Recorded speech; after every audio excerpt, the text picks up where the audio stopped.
வணக்க மக்களே, நாம இந்த ஆரோக்கியமான பதிவில் காராமணியில் நிறைந்திருக்கக்கூடிய மருத்துவன்மைகளை பற்றி பார்க்க போகிறோம். காராமணி அப்படின்னா நம்ம பெரும்பயிறு, தட்டைப்பயிறுன்னு சொல்லுவோம். அதுதான் மக்களே காராமணி.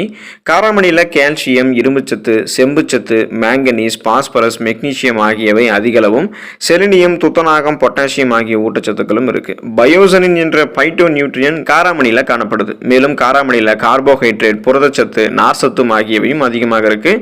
இது தவிர விட்டமின் சத்துக்களும் காராமணியில் இருக்குது. ஸோ இந்த சத்துக்கெல்லாம் இணைந்து காராமணி உங்களுக்கு என்னென்ன மருத்துவ நன்மைகளை கொடுக்குது, என்னென்ன நோய்களை குணப்படுத்தி வராமல் தடுக்குது அப்படின்றத பற்றி ஒவ்வொன்றா தெளிவாக விளக்கமாக பார்ப்போம். அதை பற்றி பார்க்குறதுக்கு முன்னாடி இந்த வீடியோக்கு மட்டும் ஒரு லைக் கொடுத்துட்டு இந்த தகவலை உங்களுக்கு தெரிஞ்சவங்களுக்கும் ஷேர் பண்ணிடுங்க.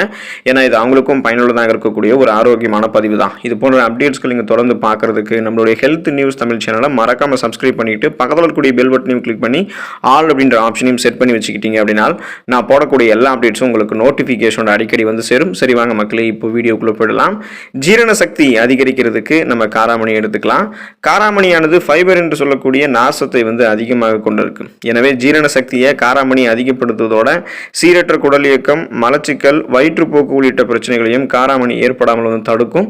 இப்போ காராமணியில் ஃபைபர் இருக்கு அப்படிங்க இல்லையா? ஸோ இதனால நம்ம தொடர்ந்து எடுத்துக்கிட்டோம் அப்படின்னா எந்த விதமான ஜீரணம் சார்ந்த பிரச்சனையும் இருக்காது. ஜீரண மண்டலம் தன்னுடைய வேலையை மிக சிறப்பாக செய்ய ஆரம்பிக்கும். அதுக்கு நம்ம காராமணி எடுத்துக்கொள்ளலாம். நச்சுக்களை நம் உடலில் இருந்து நீக்குகிறது காராமணி. காராமணியில் இருக்கக்கூடிய ஆன்டி ஆக்சிடென்ட்கள் உடலில் இருக்கக்கூடிய நச்சுப் பொருட்களை வெளியேற்றுவதற்கு உதவிகரமாக இருக்கு. மேலும் காராமணியில் ஃப்ரீ ரேடிக்கல்ஸ் என்று சொல்லக்கூடிய தீங்கு விளைவிக்கக்கூடிய செல் பரவலை தடை செய்யக்கூடிய ஆற்றலும் இருக்கு. இதனால நம்மளுடைய உடலில் இருக்கக்கூடிய செல்கள் பாதிப்படைவு தடுக்கப்பட்டு புற்றுநோய் ஏற்படாமல் பாதுகாக்கப்படும். மேலும் காராமணியில் இருக்கக்கூடிய விட்டமின் சி எனும் உயிர் சத்து உடலினுடைய நோய் எதிர்ப்பு சக்தியும் அதிகரிக்கிறதால, நச்சுக்களை நம்மளுடைய உடலில் நீக்கிக்கிறதால நமக்கு இருக்கக்கூடிய நோய்களையுமே நம்ம குணப்படுத்திக்கலாம். சீசனாக புதுசாக அட்டாக் ஆகக்கூடிய வைரஸ், பாக்டீரியா போன்ற தொற்று நோய்களையும் எதிர்த்து போராடி நலமோடு இருக்கலாம். நல்ல தூக்கத்தை கொடுக்கும் காராமணி. காராமணியில் மெக்னீசியம் மற்றும் ட்ரிப்டோஃபேன் என்றும் சத்து இருக்கு. ஸோ இது நம்மளுடைய உடலில் இருக்கக்கூடிய ஸ்ட்ரெஸ், டென்ஷன், அந்த சோர்வை எல்லாத்தையுமே போக்கி நல்ல தூக்கம் ஏற்பட வழி செய்யும். தூக்கம் வராமல் தவிர்ப்பவர்கள்லாம் தூங்க செல்வதற்கு முன்னாடி காராமணியை சாப்பிட்டுட்டு படுத்தீங்கன்னா நல்ல தூக்கம் உங்களுக்கு கிடைக்கும். காரணம், செரட்டோனின் மற்றும் டோபமைன் போன்ற ஸ்ட்ரெஸ் ரிலீஃப் ஹார்மோன்கள் அது எல்லாமே உங்களுக்கு சுரக்க வைக்கும். இது எல்லாமே தூக்க ஹார்மோன்கள் அப்படின்னு சொல்லுவாங்க. இந்த தூக்க ஹார்மோன்களை நல்லா சுரக்க வச்சு நல்ல தூக்கத்தை காராமணி உங்களுக்கு கொடுக்கும். இதயத்தை பாதுகாக்கும் காராமணி. காராமணியில் காணப்படக்கூடிய விட்டமின் B1 அதாவது தயாமின் சத்து இதய நலத்திற்கு பெரிதும் உதவிகரமாக இருக்கு. இந்த விட்டமின் இதய செயலிழப்பு போன்ற பிரச்சனைகளிலிருந்து நம்மை பாதுகாக்கும். மேலும் காராமணியில் காணப்படக்கூடிய ஃப்ளவனாய்டுகள் இதயம் நன்றாக செயல்படுவதற்கு உதவிகரமாக இருக்கும். காராமணியில் இருக்கக்கூடிய ஃபைபர் என்று சொல்லக்கூடிய நார்சத்தானது உடல்ல கொலஸ்ட்ரால் சேர்வதை தடை செய்வதோடு தமனிகளில் அடைப்பு ஏற்படாமலும் பாதுகாக்கும். எனவே நமக்கு எந்த விதமான இதயம் சார்ந்த மாரடைப்பு, பக்கவாதம் போன்ற எந்த அபாயமும் இல்லாமல் நலமோடு வாழலாம்.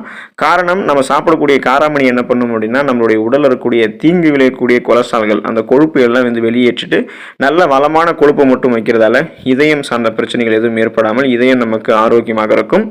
எடையை குறைக்கலாம் நம்ம காராமணியை எடுத்துக்கொள்ளும் போது. காராமணியானது குறைந்த கொழுப்பு கொண்டிருக்கு. மேலும் காராமணியில் வளமான அளவு நார்சத்து இருக்கு. இது நல்ல செரிமானத்தை தூண்டுவதோட அதிக பசி ஏற்படாமல் நம்மளை பாதுகாத்துக்கும். அப்போ நம்ம பசி கண்ட்ரோல் பண்ணிக்கிறதால காராமணி சாப்பிட்டோன்னே நமக்கு பசி எடுக்காது. இதனாலவே அதிகமாக கலோரிகள் இருக்கக்கூடிய தீங்கு விளைவிக்கக்கூடிய உணவுகள் எல்லாம் சாப்பிட்டு நம்மளுடைய உடல் எடையை நம்ம அதிகம் பண்ணிக்க மாட்டோம். இதனால யாரெல்லாம் தங்களுடைய உடல் எடையை சைடு எஃபெக்டே இல்லாமல் குறைக்கணும்னு நினைக்கிறீங்களோ நீங்க காராமணி சாப்பிடலாம். தொடர்ந்து காராமணி சாப்பிடும்போது அதில் இருக்கக்கூடிய நார்சத்து ஏற்கனவே உங்களுடைய உடலில் தேங்கி இருக்கக்கூடிய கொழுப்பு சத்தை குறைத்து அதை ஆற்றலா மாற்றிடும். சைடு எஃபெக்டே இல்லாமல் கொழுப்பெல்லாம் குறைச்சி உங்களுடைய உடல் எடையை குறைக்கிறதுக்கு காராமணி உதவிகரமாக இருக்கும். ரத்த சோகையை தடுக்கும் காராமணி. உடல்ல ரத்த சிகப்பணுக்களினுடைய குறைபாட்டால அனீமியா என்று சொல்லக்கூடிய ரத்த சோகை நோய் ஏற்படும்.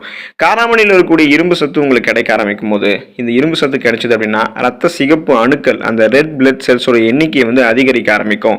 இதன் மூலமாக ரத்த புரதமான ஹீமோகுளோபினும் அதிகரிக்கும். இதன் மூலமாக ரத்த சோகை ஏற்படாமல் தடுத்துக் கொள்ளலாம். அப்போ உங்களுக்கு அந்த ஹீமோகுளோபினுடைய லெவலை நீங்க கரெக்ட் பண்ணிக்கிறதால ரத்த சோகை மட்டும் கிடையாது, மற்ற ரத்தம் சார்ந்த பிரச்சனை எதுவாக இருந்தாலும் அதை குணப்படுத்தி கொண்டு மீண்டும் வராமல் தடுக்கக்கூடிய ஆற்றல் உங்களுக்கு கிடைக்கும். ரத்த ஓட்டம் எந்த விதமான தடையும் இல்லாமல் போதுமான அளவுக்கு ரத்தம் உங்களுடைய உடல்ல இருக்கும். அதுக்கு நீங்க காராமணி எடுத்துக்கொள்ளலாம். சருமம் பாதுகாக்கப்படும். ஏற்படும் நீங்கள் காராமணி எடுத்துக்கொள்ளும் போது. காராமணியில் இருக்கக்கூடிய ஆன்டி ஆக்சிடென்ட்கள், விட்டமின் சி எனும் உயிர் சத்து, புரதம், இது எல்லாமே சருமம் ஆரோக்கியமாக இருக்கிறதுக்கு உதவிகரமாக இருக்கும். குறிப்பாக சருமத்தில் இருக்கக்கூடிய நிறைய டெட் செல்ஸ், அந்த இறந்த செல்களை எல்லாம் காராமணி நீக்கிடும். காராமணியில் இருக்கக்கூடிய ஆன்டி ஆக்சிடென்ட்கள் சருமம் முதிர்ச்சி அடைவதை தடை பண்ணிட்டு வயதான தோற்றம் ஓரளவுக்கு ஏற்படாமல் சருமத்தை பாதுகாக்கும். அதாவது நீங்கள் வெளியில் உங்களுடைய வயசு சொன்னால் கூட யாரும் நம்ப மாட்டாங்க. நீங்கள் காராமணி எடுத்துட்டு இருக்கீங்க அப்படின்னா நீங்கள் ரொம்ப எங்கா தெரிய ஆரம்பிப்பீங்க. இப்போ குறிப்பாக உங்களுக்கு எப்பயுமே நமக்கு வயசானதுக்கு அப்புறம் நம்மளுடைய சருமம் முதிர்ச்சி அடைய ஆரம்பிக்கும். ஓரளவு நம்மளுடைய சருமத்தினுடைய முதிர்ச்சியை தடை பண்றதுக்கு, சருமத்தை பாதுகாக்கிறதுக்கு காராமணி உதவிகரமாக இருக்கும். எலும்புகளை பாதுகாக்கும் காராமணி. காராமணியில் இருக்கக்கூடிய கால்சியம், மெக்னீசியம், மேங்கனீஸ் போன்றவை எலும்புகளினுடைய பாதுகாப்புக்கு உதவிகரமாக இருக்கும். எனவே நீங்க காராமணியை சாப்பிடும்போது எலும்புகளை பாதுகாக்கலாம். ஆஸ்டியோபோரோசிஸ், எலும்பு மெலிவு நோய், மூட்டு வலி, எலும்புருக்கி போன்ற எந்த விதமான எலும்பு சார்ந்த பிரச்சனையும் இல்லாம நீங்க நலமோடு வாழலாம். ஸ்ட்ரென்த்தா உங்களுடைய எலும்புகளை பாதுகாக்கிறதால நீங்க கீழே விழுந்துட்டா கூட எளிதில் உங்களுடைய எலும்பு உடையாது. ஏன்னா ஸ்ட்ராங்கா உங்களுடைய எலும்பு இருக்கும். அதுக்காக எலும்புகளை பாதுகாக்கிறதுக்கு நீங்க காராமணி எடுத்துக்கொள்ளலாம். சர்க்கரை நோய் கட்டுக்குள்ள இருக்கும் நீங்க காராமணியை உங்களுடைய உணவுகளை சேர்க்கும் போது. குறிப்பா சுகர் பேஷண்ட்ஸ் காராமணியை சாப்பிட்றதுக்கு மறக்கக்கூடாது. காராமணியில் காணப்படக்கூடிய மெக்னீசியம் ஆனது இன்சுலினுடைய சுரப்பினை சீராக்கும். இதனால சர்க்கரை நோய் நமக்கு கட்டுக்குள்ள இருக்கும். மேலும் இந்த காராமணி நம்மளுடைய உடல் சோர்வினை நீக்கி நல்ல தூக்கத்திற்கு நமக்கு வழிவகை செய்யும். ஸோ குறிப்பாக சுகர் பேஷண்ட்ஸ் எல்லாம் காராமணி சாப்பிடும்போது ரத்தத்தில் அவங்களுடைய சர்க்கரையினுடைய அளவு கட்டுப்பாடோடு இருக்கும். நாளடைவில் அந்த சுகர் ப்ராப்ளத்திலிருந்து அவங்க விடுபட்டு நலமோடு வாழ்வதற்கு காராமணி உதவிகரமாக இருக்கும். ஸோ இந்த அளவுக்கு நிறைய மருத்துவமைகளை கொடுக்கக்கூடிய இந்த காராமணி, அதாவது தட்டைப்பயிறு, பெரும்பயிறு அப்படின்னு சொல்லக்கூடிய இந்த காராமணியை தினமும் நீங்கள் சாப்பிட வேண்டும் என்பது கூட அவசியம் இல்லை. வாரத்தில் ஒரே ஒரு நாள் காராமணி எடுத்துக்கிட்டீங்க அப்படின்னா இந்த ஒட்டுமொத்த நன்மையும் பெற்று நலமோடு வாழலாம், ஆரோக்கியமாக இருக்கலாம். அடுத்த ஆரோக்கியமான பதிவில் மறக்காம சந்திப்போம். நன்றி மக்களே.